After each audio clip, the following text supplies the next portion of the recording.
Here's my vision of how we should end this war, Piers, is I would negotiate a peace treaty, which would freeze the current lines of control exactly where they are, a Korean War-style armistice agreement. I would further commit that NATO would not admit Ukraine to NATO, but I would demand something of even greater value from Putin. Russia has to...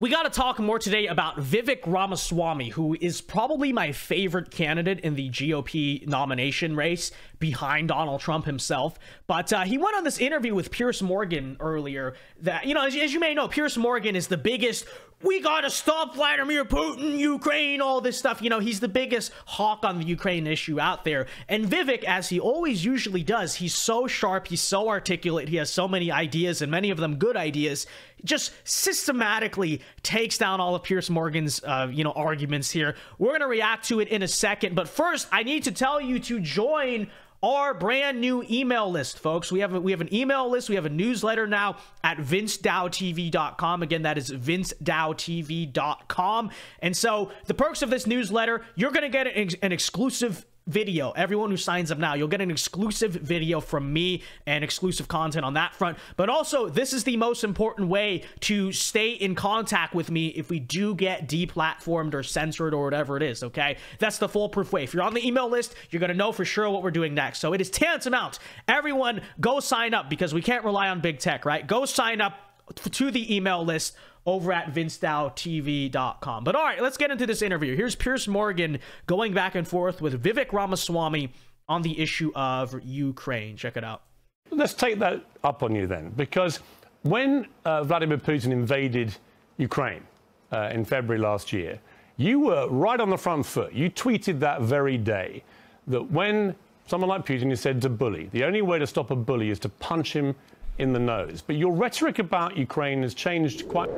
Well, first of all, Piers, sorry to interrupt, but it has not changed. Read what he says here. It says, but you can't do that when you're dependent on the bully for, say, natural gas. That's been all the argument of the America First conservatives on this front. It's, yeah, you know, I get it. You don't like what's happening, but why then, if you hate Russia so much, Europe, Germany, all the NATO countries, are you so dependent on Russia for natural gas? That's what happens when you take a geopolitical rival and make them dependent, you know, in terms of natural resources. It's the same with the US and China, and to a degree, Taiwan. I know Taiwan's not an adversary, but all of our chips are manufactured there. What happens if China takes it, right? So this is the issue. His rhetoric has not changed. It's been consistent from day one, but sorry to interrupt. Let's continue. Markedly since then. There you go. You now don't think America should be helping Ukraine punch the bully in the nose. Why not?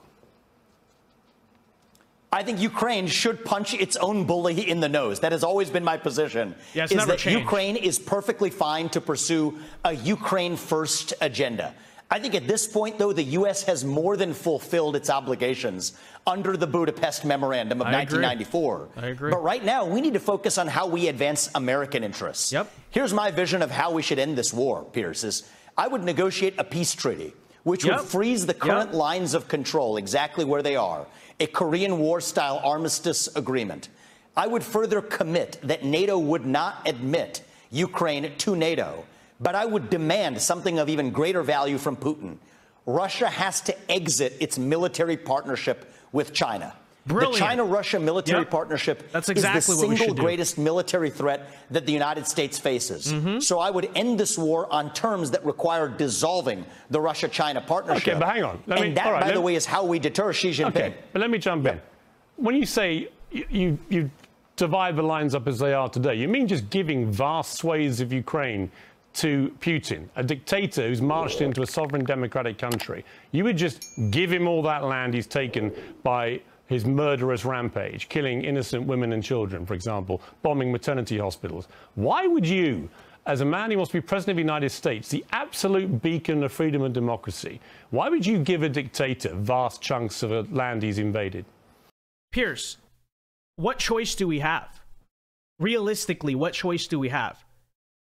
I mean, let's be real about where this war is going to end. Do you think Russia, in the end, whether this takes 5 years, 10 years, is going to walk away with nothing?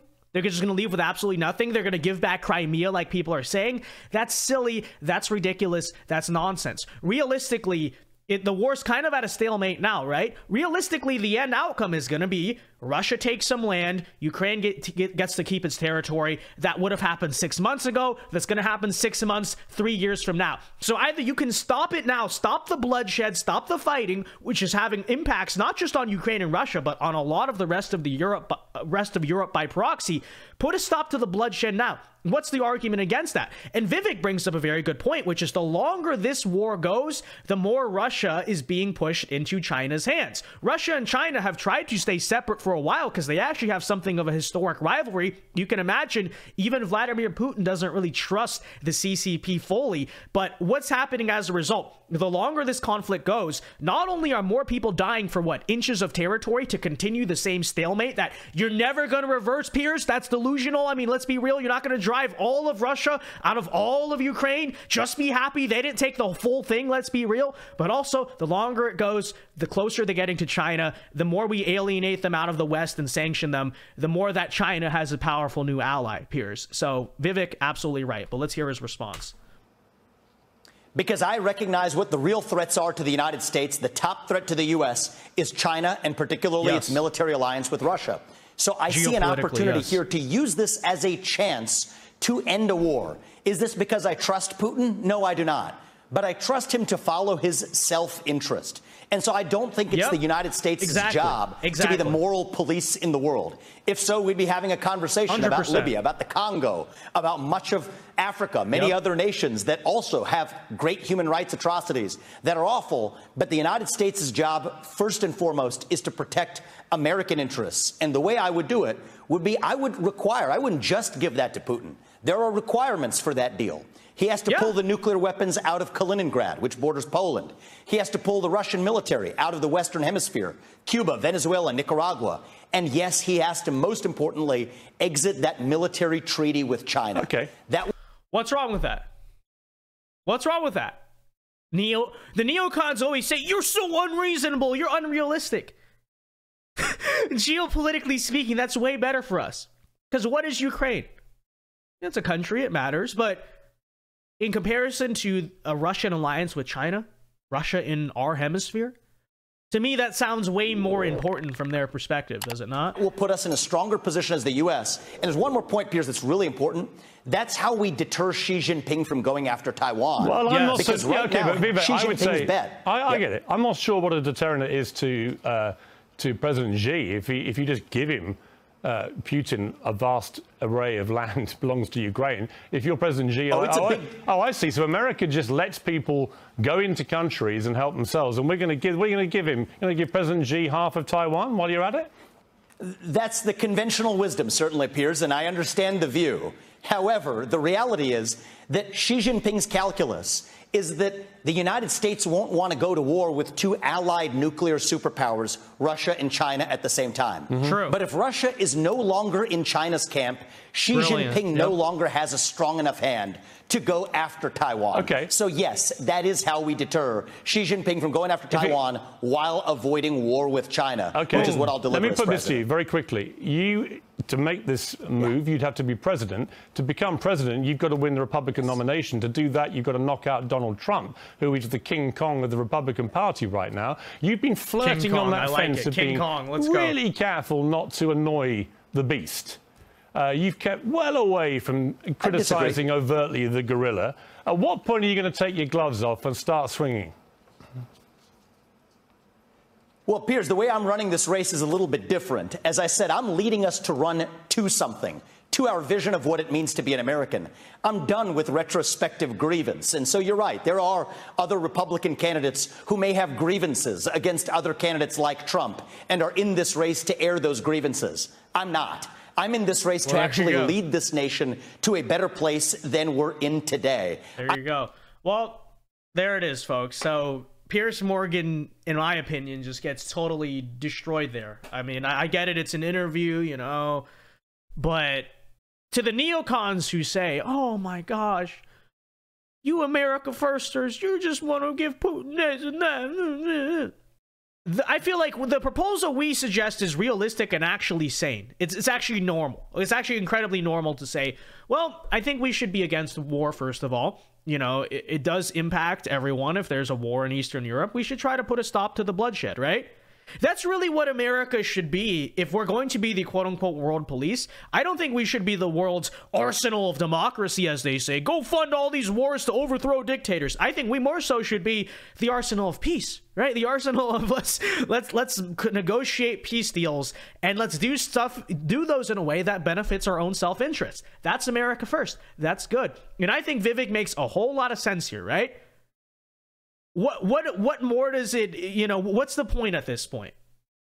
Are you realistically going to drive Russia out of all of Ukraine? No. And let's be real. The longer this war goes, I mean, let's just be realistic. Russia has more people. Also, you have to imagine it's only a matter of time before Russia finally gets competent here in the fighting and figures out how to, I don't know, manage supplier lines correctly and all the problems they're having now. And it does. So on that front, I don't think it matters.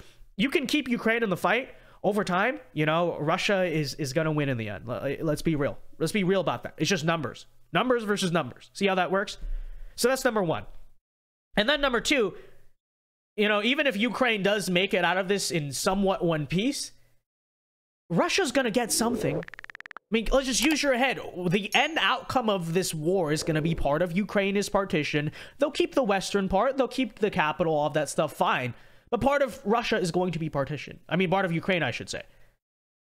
So either you can recognize that reality now and not kill off the populations of both of these countries, which is genocidal and crazy. And, you know, I think the hawks in this situation, truly, they just don't care about human life.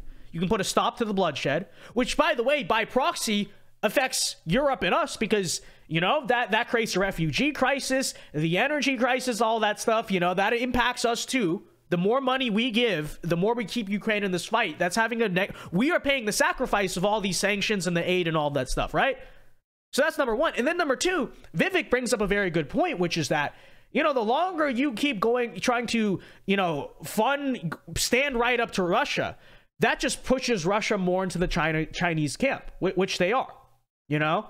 You saw very recently, a couple months ago, Putin and Xi finally met, and they're now really buddy-buddy. Whereas before, Russia was a little bit in the middle. I've been saying, even before the Ukraine conflict, I have been saying, why don't we, if not make an ally, at least make Russia not a foe, right?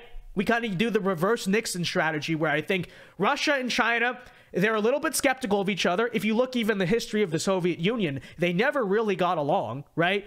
So we could pull Putin and Russia towards our side.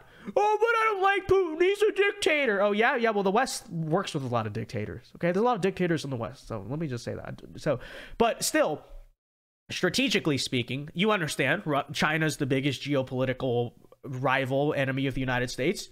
So what good does it do? But this is the neocons' problem. They want to fight the whole world, right? What good does it do putting Russia and China together, buddy like they are now, and just isolating them like that, right? Vivek, again, makes a very good point here. Very good negotiating thing, which is, okay, take your little eastern part of Ukraine, but pull out of the relationship with China. That's totally in the American interest. I think that's very smart, and I've been thinking that for a long time. I've been thinking, why do we make this enemy out of Russia when China clearly is the bigger threat? Why not pull Russia to our side instead of pushing them into their side, right? But again, like I said, for the neocons who call us so irrational, blah, blah, blah, and this and that, truly, they want to fight the whole world, and that's their problem. But let me know your thoughts down in the comment section below. Be sure to like and subscribe if you are new. Do you agree with me? Do you agree with Vivek? Let me know. And yeah, until next time, folks, Alpha Moves Only. Everyone have a very good day. God bless. Be sure to join that email list, and peace.